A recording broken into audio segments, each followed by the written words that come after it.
अन्तर्राष्ट्रिय महिला दिवस नेपालमा पनि विभिन्न कार्यक्रम गरी मनाइयो। महिला सहभागिता बढ्दै गए पनि महिला विरुद्धको हिंसा अझै रोकिएन। समानताका लागि महिलालाई हेर्ने दृष्टिकोणमा परिवर्तन गर्नुपर्ने चुनौती कायमै। संसद विघटन र नागरिकता सम्बन्धी विधेयकमा खेलेको भूमिकाका कारण विवादित बन्दै राष्ट्रपति भण्डारीको दोस्रो कार्यकाल सकिँदै आफ्नो स्वार्थ पूरा नहुँदा राष्ट्रपतिको आलोचना गरिएको एमालेको टिप्पणी। नयाँ राष्ट्रपति चयनका लागि भोलि मतदान हुँदै मतदानमा सहभागी नहुने सांसदको 5औं शक्ति राप्रपाको निर्णय। विकसित मुलुकको सूचीको अग्रपंक्तिमा रहेको जापानमा समेत महिला र पुरुष बीच ठूलो विभेद, असमानता हटाउन पहल भइरहेको प्रधानमन्त्री किसिदाको भनाई। र एएफसी अन्डर-20 महिला एसियन कप छनौटको पहिलो खेलमा प्यालेस्टाइनमाथि नेपालको फराकिलो जित। नमस्कार, कान्तिपुर डायरीका साथमा साथी खेलनाथ र सूरज। समाचार अब विस्तारमा। लैङ्गिक समानताको बलियो आधार सृजनात्मक प्रविधिमा महिला पहुँच विस्तार भन्ने नारासहित 113औं अन्तर्राष्ट्रिय महिला दिवस नेपालमा पनि विभिन्न कार्यक्रम गरी मनाइएको छ। नारी आन्दोलनकी अभियन्ता क्लारा जेटकिनले सन् 1911 मार्च 8 का दिन महिला कामदारमाथिको श्रम शोषण विरुद्धको आवाज उठाएको दिनको सम्झनामा अन्तर्राष्ट्रिय महिला दिवस मनाउन थालिएको हो। तर नेपालमा महिला अधिकारको मुद्दा लामो समयदेखि उठे पनि पितृसत्तात्मक सोच अझै हट्न सकेको छैन। महिलाका हक अधिकार कानूनी रूपमा स्थापित गरिए पनि कार्यान्वयन पक्ष फितलो हुँदा महिला विरुद्धको हिंसा बढ्दै गएका छन्। एक रिपोर्ट।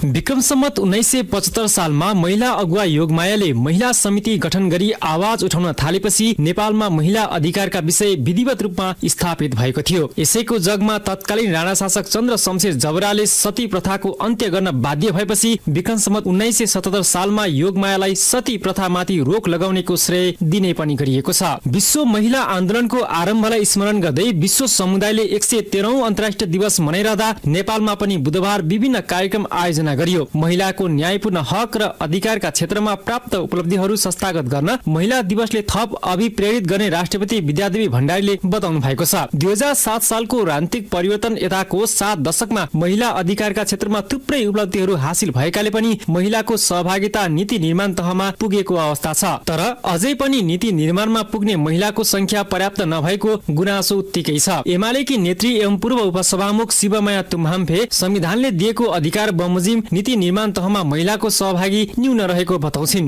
उनी भन्छिन्, नीति निर्माण गर्ने तहमा महिलाहरूको सहभागिता हुनुपर्छ भन्ने खालको कुरा हो। तर हामीले नीति निर्माण गर्ने ठाउँमा पुगिरहँदाखेरि त्यसमा नीति निर्माण गर्ने ठाउँमै महिलाहरूको सहभागिता कति छ भन्दाखेरि एकदम न्यून छ। न्यूनलाई चाहिँ हामीले वृद्धि गर्नुपर्छ भन्ने खालको कुरालाई हामीले यो 8 मार्चको सन्दर्भ पारेर त्यसलाई पनि उजागर गरेका छौँ र हामीले जसरी महिलाहरूको सहभागिता नीति निर्माण तहमा हामीले पुग्नु पर्थ्यो पुर्याउनु पर्छ भनेर लागेका छौँ। तर अहिलेसम्म हामीले जे खालको अपेक्षा गरेका छौँ संविधान र कानूनमा लेखेका कुरालाई पनि हामीले नीति निर्माण गर्ने तहमै हामीले महिलाहरूको सहभागिता चाहिँ पुर्याउन सकेको अवस्था छैन। तर पुर्याउनु पर्छ भनेर हामीले त्यसलाई लक्ष्य रूपमा राखेर अगाडि बढिरहेको अवस्था छ। नीति निर्माणको तहमा महिला सहभागिताको बहस चलिरहँदा महिला अधिकार कर्मीहरूले महिला प्रतिनिधित्वपछि के कस्ता उपलब्धि भएका छन् भन्ने बारे प्रश्न उठाउने गरेका छन्। अधिकार कर्मी बबिता बस्नेत नीतिगत तहमा गर्नुपर्ने कामहरू अझै पूरा भइ नसकेको बताउँछिन्। उनी भन्छिन्, अहिले नीतिगत तहमा महिलाको सहभागिता नभएको होइन छ। विभिन्न क्षेत्रमा फरक फरक तरिकाको सहभागिताहरू छ। जस्तै अब नेपालको राजनीतिमा 33% महिलाको सहभागिता सबै पार्लियामेन्टहरूमा हुँदाखेरि अब सहभागिता चाहिँ भयो। तर के कस्ता नीतिहरू भने त आम महिलालाई के भयो त भन्ने खालको प्रश्न चाहिँ अहिले पनि नउठेको होइन, उठिरहेको छ। राष्ट्र प्रमुख राष्ट्रपति हुनुभयो तर महिलालाई के भयो त भन्ने जस्तो छ। नीतिगत तहमा गर्नुपर्ने कुराहरू धेरै छन्। जस्तो अब समानता सम्बन्धी नीतिहरूको एकपल्ट रिभ्यू गर्नुपर्ने छ होइन। यसमा चाहिँ कहाँ कहाँ छ, कुन कुन क्षेत्रमा कति कति सहभागिता छ त, सुरक्षा क्षेत्रमा कति सहभागिता छ, नेपाली सेनामा कति महिलाहरू छन्, नेपाल प्रहरीमा कति महिलाहरू छन्, सशस्त्रमा कति छन्, र संख्याको मात्रै होइन भूमिकाको कुराहरू कस्तो छ।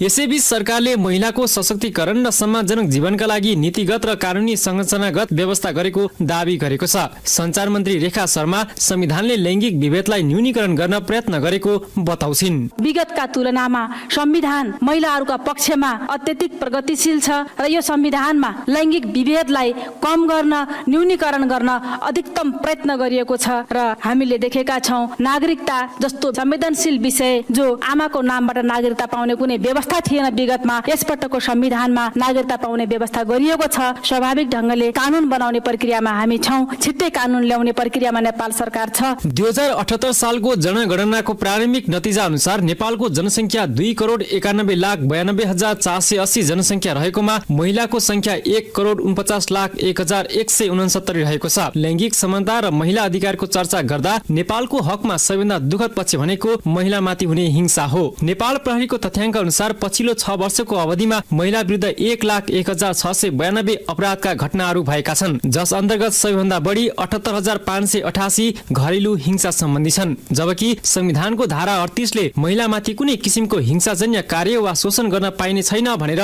उल्लेख गरेको छ। पूर्व उपसभामुख तुम्हाम्फे महिला हिंसाका घटना न्यूनीकरण हुन नसकेकाले पनि यसलाई अन्त्य गर्न जरुरी रहेको बताउँछिन्। महिलामाथि हिंसा गर्न हुन्न भन्ने खालको कुरा संविधान कानूनमै व्यवस्था गरिएको कुरा हो, तर त्यो भएर पनि महिलामाथि हुने हिंसा, महिला वा पुरुषले गर्ने हिंसा चाहिँ न्यूनीकरण भएको अवस्था देखिँदैन। तर यसलाई न्यूनीकरण गर्नुपर्छ, अन्त्य नै गर्नुपर्छ भन्ने कुरा हो। न्यूनीकरण मात्र होइन कि अन्त्य नै गर्नुपर्छ भन्ने कुरालाई हामीले व्यवहारमा ल्याउनु पर्छ भन्ने कुरा हो। नेपालमा महिला हक हित सम्बन्धी आन्दोलनले ल्याएको सुगत नतिजाको रूपमा राज्यका निकायहरूमा महिलाको सहभागिता बढ्दै जानु महत्त्वपूर्ण र स्वाभाविक ठानिएको छ। तर नीति, नियम र कानूनको प्रभावकारी कार्यान्वयनमा देखिएका समस्या र व्यावहारिक पक्ष हेर्दा अझै पनि नेपाली महिलाहरूले सम्मानजनक भूमिका पाउन नसकेको टिप्पणी भइरहेको छ। त्यसैले महिलालाई हेर्ने दृष्टिकोणमै परिवर्तन आवश्यक भइसकेको छ। रेडियो कान्तिपुरका लागि खिलनाथ ताजपुरिया। प्रधानमन्त्री पुष्पकमल दाहालले महिलामा देखिने पाठेघर तथा स्तन क्यान्सरको शीघ्र पहिचान र उपचारलाई विशेष कार्यक्रमका रूपमा निशुल्क सेवा विस्तार गरिने घोषणा गर्नुभएको छ। 113औं अन्तर्राष्ट्रिय श्रमिक महिला दिवसको अवसरमा काठमाडौँमा आयोजित कार्यक्रममा प्रधानमन्त्री दाहालले 7वटै प्रदेशमा महिलामा देखिने पाठेघर तथा स्तन क्यान्सरको पहिचान र उपचारलाई विशेष कार्यक्रमका रूपमा निशुल्क सेवा विस्तार गरिने बताउनु भएको हो। 7वटै प्रदेशमा निसन्तान उपचार सेवा, वडा स्तरमा नवजात शिशु स्याहार केन्द्रको स्थापना, स्तन महिलाहरूमा देखिने पाठेघरको क्यान्सर र स्तन क्यान्सरको शीघ्र पहिचान र उपचारलाई विशेष कार्यक्रमको रूपमा निशुल्क सेवा विस्तार गरिनेछ। साथै पाठेघरको क्यान्सर रोकथामका लागि 9 देखि 13 वर्षका बालिका लक्षित HPV खोप कार्यक्रमलाई देशव्यापी विस्तार गरिनेछ। करिब 34% प्रजनन उमेर समूहका महिलाहरूमा देखिएको रक्त अल्पताको अन्त्य गर्न महिला लक्षित पोषण कार्यक्रम सञ्चालन गरिनेछ। अर्को प्रसङ्गमा प्रधानमन्त्री दाहालले पछिल्लो संविधान जारी भएपछि राजनीतिक रूपमा समेत महिलाको अधिकार र प्रतिनिधित्व सुनिश्चित हुँदै गएको बताउनुभयो। राज्यका विभिन्न तहमा 33% महिला प्रतिनिधित्व सुनिश्चित भइसकेको भन्दै उहाँले सभामुख, उपसभामुख, राष्ट्रिय सभा अध्यक्ष, उपाध्यक्ष सहित स्थानीय तहका प्रमुख र उपप्रमुखमा समेत फरक फरक लिङ्गको प्रतिनिधित्व हुने गरी संवैधानिक व्यवस्था हुनुलाई उपलब्धि मान्नुपर्ने बताउनुभयो।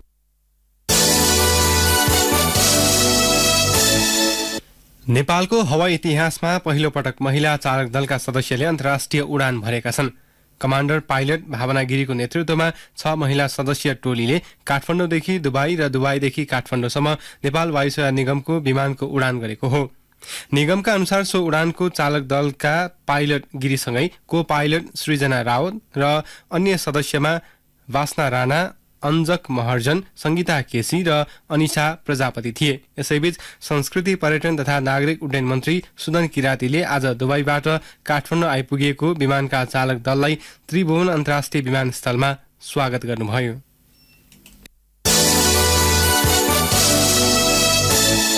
अब कान्तिपुर सविस्तारको पालो।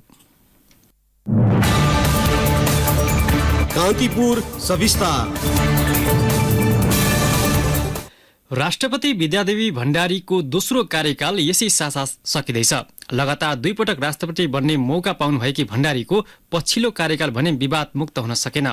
खास गरी तत्कालीन प्रधानमन्त्री केपी शर्मा ओलीले गरेको संसद विघटनलाई सहजै अनुमोदन गरेपछि भण्डारीको निकै आलोचना भएको थियो। त्यस्तै संसदले 2 पटक पारित गरी पठाएको नागरिकता विधेयक प्रमाणीकरण नगरेर भण्डारीले संवैधानिक दायित्वबाट विमुख भएको आरोप लागेको छ। राष्ट्रपतिको हैसियतमा करिब 7 वर्ष मेरो कार्यकालमा राष्ट्रपतिको रूपमा मलाई कार्य सम्पादन गर्न पुर्याएको सहयोगप्रति हार्दिक आभार प्रकट गर्दछु। नागरिकको समृद्धि र विकासप्रतिको आकांक्षा पूरा गर्न तिनै तहका सरकारका सबै संयन्त्र एक आपसमा समन्वय र हातेमालो गर्दै प्रतिबद्ध भएर लाग्नेछन् भन्ने मैले विश्वास लिएको छु।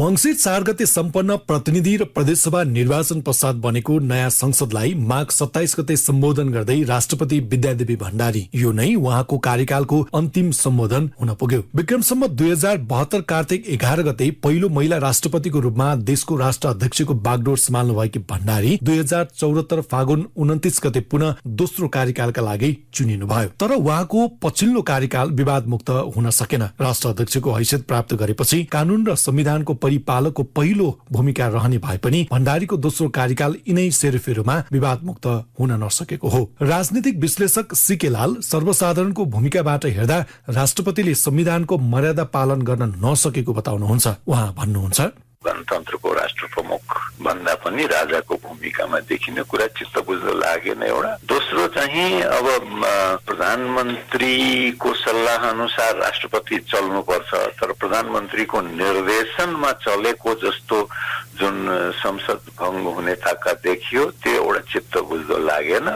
तेस्रो प्रधानमन्त्रीको कुरा चाहिँ मान्ने तर संसदको जुन कि सार्वभौमिकताको वाहक हो त्यसले पास गरेको कुरा नमान्ने भनेको त्यो चाहिँ समस्त लोकतान्त्रिक प्रक्रियाको बेइज्जत गरेको जस्तो जुन देखियो त्यो चित्त बुझेन। विद्यार्थी जीवनकालदेखि नै राजनीतिमा प्रवेश गर्नुभएकी भण्डारी 2054 मा तत्कालीन एमाले पार्टी केन्द्रीय सदस्य हुँदै 2065 र 2071 सालमा सम्पन्न 8औं र 9औं राष्ट्रिय महाधिवेशनबाट केन्द्रीय उपाध्यक्षको भूमिकामा रहनुभयो। विक्रम सम्वत 2050 साल जेठ 3 गते त्रिशुली नदीमा भएको सडक दुर्घटनामा पति मदन भण्डारीको निधन भएपछि गरिएको उपनिर्वाचनमा कंग्रेसका नेता एवं पूर्व प्रधानमन्त्री कृष्ण प्रसाद भट्टराईलाई पराजित गर्दै संसदमा प्रवेश गर्नुभएकी भण्डारी राजनीतिक जीवनकालमा पछाडि फर्किएर हेर्नु परेन। सामाजिक न्याय र महिला सशक्तिकरणमा सक्रिय भण्डारी राष्ट्रपति भएका समय महिलाहरूका विषयमा केही उल्लेखनीय कामका लागि प्रशंसा योग्य हुनुभयो। उहाँले प्रजनन अधिकार अनुरूप शुरू गर्नुभएको राष्ट्रपति महिला उत्थान कार्यक्रम महत्वपूर्ण बन्न पुग्यो। भण्डारीको कार्यकालको सकारात्मक पक्षबारे राजनीतिक विश्लेषक लालले भन्नुभयो, राष्ट्र प्रमुख महिला हुनु आफैमा एउटा उपलब्धि हो, त्यो राम्रो थियो। खुला किसिमले नै भए पनि विभिन्न ठाउँमा जाने जुन प्रचलन रह्यो त्यो पनि राम्रो देखियो। रेडियोमा सुन्ने अथवा टेलिभिजनमा हेर्नेमा त्यो तम्बपूर्ण चाहिँ जस्तो जुन देखिन्छ त्यो चाहिँ पटक्कै देखिएन। उनले आफ्नो विनयशीलता कायम राखिन्, त्यो राम्रो लाग्यो। पछिल्लो कार्यकालमा संवैधानिक दायित्वबाट विमुख भएर दलीय आस्थाका आधारमा कदम चालेको भन्दै राष्ट्रपति भण्डारी विवादमा आउनुभयो। तत्कालीन प्रधानमन्त्री केपी ओलीले 2 पटक गरेको संसद विघटनलाई स्वीकारेको तथा संसदको पारित गरेको नागरिकता सम्बन्धी विधेयक प्रमाणीकरण नगरेको घटनामा उहाँ सबैभन्दा बढी विवादमा पर्नुभयो। मुख्य गरी नागरिकता सवालमा आवाज उठाइरहेका मधेस केन्द्रित दलहरूले त्यसको निकै विरोध गरेका थिए। लोकतान्त्रिक समाजवादी पार्टी लोसपाका नेता राजेन्द्र महतो भण्डारीको भूमिका बारे भन्नुहुन्छ, संविधान अनुसार काम भएन भनेर चाहिँ देखिएको हो। पार्लियामेन्टले बिल पठाउँदाखेरि चाहिँ रोक्ने लगायतका कामहरू राष्ट्रपतिबाट संविधान त काम भएन, यो चाहिँ जनगुनासो चाहिँ रहेको छ।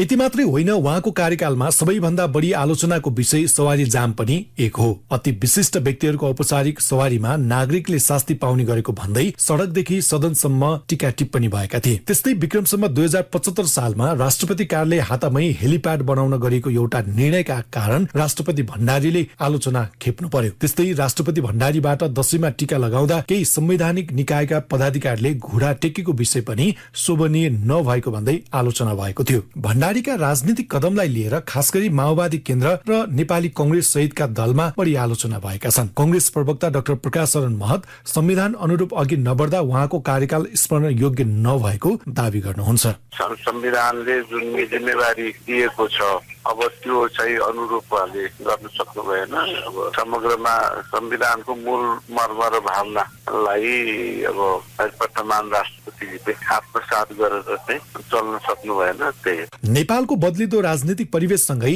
एमाले माओवादी केन्द्र मिलेर सिङ्गो कम्युनिस्ट घटक बन्यो। तर केही महिनापछि नेकपा विभाजनको संघारमा पुग्दा सर्वोच्च अदालतको आदेशले पुनः यथावत पार्टीमै बस्नु पर्दा 2077 राष्ट्रपतिले चलाएको छलफल राजनीतिक वृत्तमा थप विवादित बनेको थियो। तत्कालीन प्रधानमन्त्री केपी शर्मा ओलीले प्रतिनिधि सभा विघटन गरी नयाँ चुनावको घोषणा गर्न गरेको सिफारिसलाई केही घण्टामै सदर गरिदिनु उहाँको कार्यकालको थप आलोचित पक्ष हो। ओली प्रधानमन्त्री हुँदा पहिलो पटक विक्रम सम्वत 2077 पौष 5 गते र दोस्रो पटक 2078 जेठ 8 गते मध्यरातमा संसद विघटन गरिएको थियो। भण्डारीको दोस्रो कार्यकालमा भएका विवादास्पद कदमको लेखाजोखा हुनुपर्ने माओवादी केन्द्रका नेताहरूको बुझाइ छ। सो पार्टीका नेता देवेन्द्र पौडेल राष्ट्रपति भण्डारी स्वतन्त्र बन्न नसकेको तर्क गर्नुहुन्छ। कार्यकारीले गरेका निर्णयहरू हल्लाउने र कहिलेकाहीँ चाहिँ कसैले गरेको निर्णय तुरुन्तै पालना गर्ने, त्यही विषयको चाहिँ कसैले गरेको चाहिँ फिर्ता पठाइदिने जुन खालका अनुभवहरू भए, ती चिजहरूबाट हामी चाहिँ आगामी दिनमा कहीँ न कहीँ शिक्षा लिनुपर्छ। हाम्रो संविधानको व्यवस्था अनुसार राष्ट्रपतिले चाहिँ स्वतन्त्र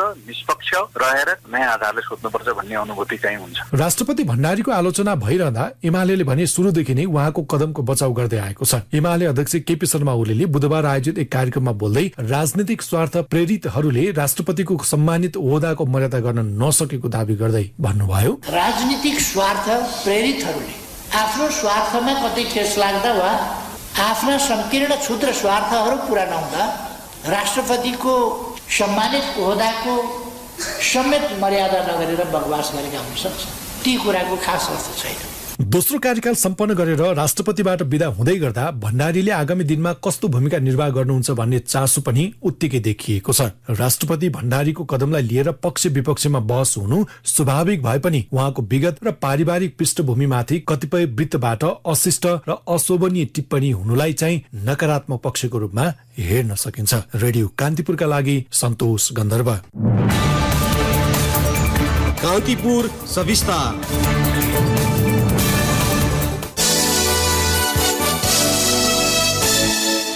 कान्तिपुर डायरीमा अब ब्रेकको पालो। अब बाँकी प्रसङ्ग। नयाँ राष्ट्रपति चयनका लागि भोलि मतदान हुँदैछ।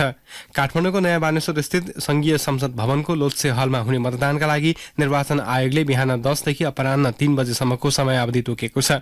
9 दलीय गठबन्धनको तर्फबाट कांग्रेसका वरिष्ठ नेता रामचन्द्र पौडेल र एमालेबाट उपाध्यक्ष सुभाष चन्द्र नेमाङ राष्ट्रपतिको उम्मेद्वारका रूपमा रहनु भएको छ। राष्ट्रपति निर्वाचनका लागि संघीय संसदका सदस्य र प्रदेशसभाका सदस्य मतदाता छन्। निर्वाचन आयोगले बुथमा मतदाताले मोबाइल फोन लैजान कानूनले निषेध गरेका कारण उपकरण लैजान नपर्ने व्यवस्था गरेको छ।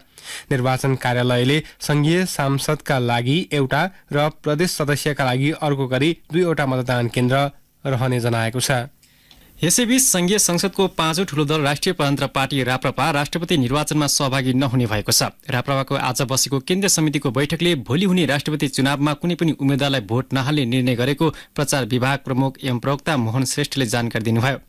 राप्रपा केन्द्रीय समितिमा राष्ट्रपति निर्वाचनमा भोट हाल्न नहुने मत बलि भएपछि सो निर्णय आएको हो। यता चौथो ठूलो दल राष्ट्रिय स्वतन्त्र पार्टीले राष्ट्रपति निर्वाचनमा कसलाई समर्थन गर्ने भन्ने निर्णय गरिसकेको छैन।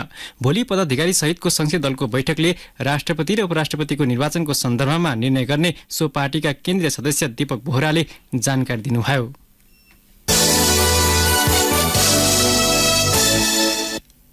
कान्तिपुर डायरीमा अब गोर्खा डायरीको पालो। गोर्खा डायरीबाट हरिराम उप्रेतीको नमस्कार। गोर्खाको चुमनुब्री गाउँपालिकाको प्रशासकीय भवन निर्माणका लागि जग्गा प्राप्त भएको छ। मन्त्री परिषद बैठकले तत्कालीन जिल्ला पञ्चायत सचिवालय जिल्ला पशु सेवा शाखा कार्यालय गोर्खाको नाममा रहेको 4 रोपनी 6 आना 2 पैसा 2 दाम जग्गा गाउँपालिकाको प्रशासकीय भवन निर्माणको उपयोगका लागि स्वीकृति दिने निर्णय गरेको हो। चुमनुब्री गाउँपालिका 3 सिर्दिवास स्थित फिल्ममा रहेको जग्गामा भवन निर्माणका लागि स्वीकृति पाएको गाउँपालिकाका अध्यक्ष निमा लामाले बताउनुभयो। भूमि व्यवस्था सहकारी तथा गरिबी निवारण मन्त्रालयले जग्गा उपलब्ध गराउने प्रस्ताव मन्त्री परिषदमा पेश गरेको थियो। शहीद लखन गाउँपालिकाले प्रत्येक ओडालाई पकेट क्षेत्र घोषणा गरी कृषकलाई व्यावसायिक उन्मुख बनाउन प्रयत्न थालेको छ। कृषि र पशुपालनको सम्भावना अध्ययनपछि अघिल्लो वर्ष गाउँ कार्यपालिकाको बैठकबाट प्रत्येक ओडालाई पकेट क्षेत्र घोषणा गरिएको थियो। किसानको रुचि, भौगोलिक अवस्था, पशु र खेती प्रणालीको अध्ययनपछि पकेट क्षेत्र घोषणा गरिएको हो। निर्वाहमुखी खेती र पशुपालनबाट निराश किसान पकेट क्षेत्र घोषणा गरी कार्यक्रम सञ्चालन गर्दा हौसिएको गाउँपालिकाका कृषि शाखा प्रमुख ऋषि रोकाले बताउनुभयो।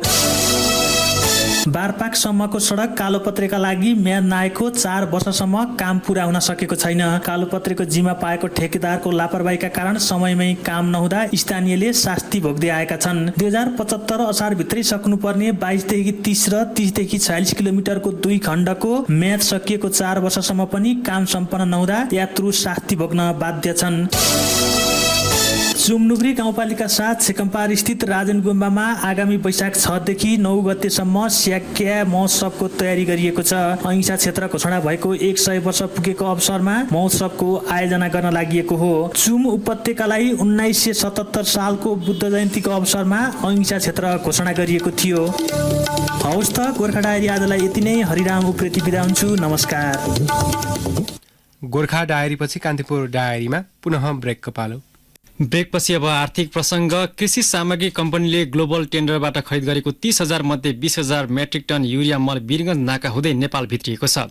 वीरगञ्ज स्थित कम्पनीको मधेस प्रादेशिक कार्यालयका सूचना अधिकृत आलोक कुमारका अनुसार सिर्सिया सुक्खा बन्दरगाह र सीमावर्ती भारतीय सहर रक्सोल रेलवे स्टेसनमा गरी सो परिमाणको मल आइपुगेको हो। कुल 30,000 मध्ये 12,000 metric ton Birgunj, 10,500 metric ton Bhairahawa र बाँकी 7,500 मेट्रिक टन मल कम्पनीको विराटनगर प्रादेशिक कार्यालयलाई वितरण गरिनेछ।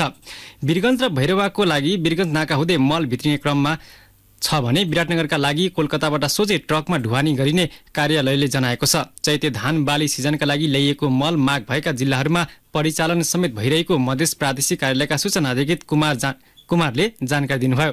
यसअघि G2G प्रक्रियाबाट भित्रिएको युरिया मल माग भएका जिल्लाहरूमा करिब परिचालन समेत भइसकेको उहाँको भनाइ छ। कम्पनीले ग्लोबल टेन्डरबाट खरिद गरेको 20,000 मेट्रिक टन DAP मल पनि कोलकाता बन्दरगाह आइसकेको कम्पनीको मधेस प्रादेशिक कार्यालयले जनाएको छ। अब अन्तर्राष्ट्रिय प्रसङ्ग। जापानका प्रधानमन्त्री फुमियो किसिदाले लैङ्गिक असमानतालाई सम्बोधन गर्न अझै कडा परिश्रम गर्ने प्रतिबद्धता जनाउनु भएको छ। विकसित मुलुकको सूचीको अग्रपङ्क्तिमा आउने जापानमा महिला र पुरुषबीच ठूलो विभेद भइरहेको टिप्पणीमा प्रधानमन्त्री किसिदाले असमानता हटाउन पहल गर्ने बताउनु भएको हो। किसिदाले जापानमा महिला र पुरुषको तलब अन्तर घटाउन, थप महिला कार्यकारी नियुक्त गर्न र बच्चा जन्माएपछि महिलाले कम तलबमा करार काम गर्ने प्रवृत्तिलाई हटाउन आवश्यक रहेको बताउनु भएको छ। जापानमा महिला र पुरुष कामदार बीचको तलब अन्तर निकै फराकिले रहेको अन्तर्राष्ट्रिय सञ्चार माध्यमले जनाएका छन्। सन् 2022मा जापानी महिलाले पूर्ण समय काम गर्दा पुरुषको तुलनामा 75% मात्रै पारिश्रमिक प्राप्त गर्दथे। लैङ्गिक असमानतालाई सम्बोधन गर्नका लागि जापान सरकारको प्रयासका बावजुद जापान गत वर्ष विश्व आर्थिक मञ्चको विश्वव्यापी प्रतिवेदनमा लैङ्गिक असमानताका लागि 146 देशमध्ये 116 र महिलाको आर्थिक अवसर सम्बन्धी विश्व बैंकको पछिल्लो प्रतिवेदनमा 190 देशमध्ये 104औं स्थानमा परेको थियो।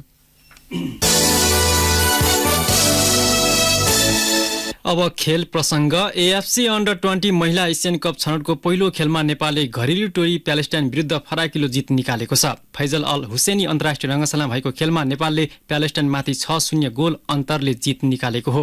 पहिलो हाफमा 2-0ले अग्रता बनाएको नेपालले दोस्रो हाफमा थप 4 गोल गरेको हो। नेपालका लागि दिपा शाहीले ह्याट्रिक गर्दा गरिमा राईले 2 गोल गरिन्। यस्तै 1 गोल प्यालेस्टाइनबाट आत्मघाती गोल भएको थियो। समूह बीमा नेपालसँगै प्यालेस्टाइन र नर्दन मारियाना आइसल्यान्ड छन्। नेपालले दोस्रो खेलमा नर्दन मारियानासँग आगामी सोमबार खेल्नेछ। समूह विजेता टोली दोस्रो चरणमा छनौट हुनेछ। दोस्रो चरणका खेल आगामी जेठ 20 देखि 28 गतेसम्म हुनेछ। यसबाट उत्कृष्ट 4 टोलीले उज्बेकिस्तानमा हुने अन्डर-20 महिला एसियन कप खेल्नेछन्। अन्डर-20 महिला एसियन कप 2024 को मार्च 3 देखि 16 सम्म हुनेछ। अन्डर-20 महिला एसियन कपमा 16 टोलीले प्रतिस्पर्धा गर्नेछन्।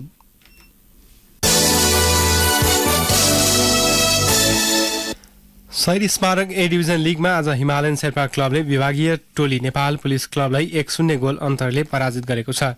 दशरथ रङ्गशालामा भएको खेलमा हिमालयनका लागि अमृत श्रेष्ठले इन्जुरी समयमा गोल गर्दै टोलीलाई जित दिलाएका हुन्। यसैबीच ललितपुरको च्यासल स्थित मैदानमा भएको अर्को खेलमा सातबाटो युथ क्लब विजयी भएको छ। विभागीय टोली नेपाल एपीएफ क्लबलाई 1-0 गोल अन्तरले हराउँदै सातबाटोले लगातार दोस्रो जित निकालेको हो। यस्तै मनाङ मर्स्याङदीले पहिलो जित निकालेको छ। दशरथ रङ्गशालामा भएको खेलमा बलियो प्रतिद्वन्दी सङ्कटालाई मनाङले 1-0 गोल अन्तरले हराएको हो। अवस्था यिनै प्रसङ्गसँगै कान्तिपुर डायरीका आजका सम्पूर्ण बुलेटिन यही सकिन्छ। भोलि बिहान 6:30 बजे नियमित बुलेटिनका साथमा उपस्थित हुने नै छौँ। तबसम्मका लागि साथी खिलनाथ र म सुरज पनि बिदा हुन्छु। नमस्कार, शुभरात्रि।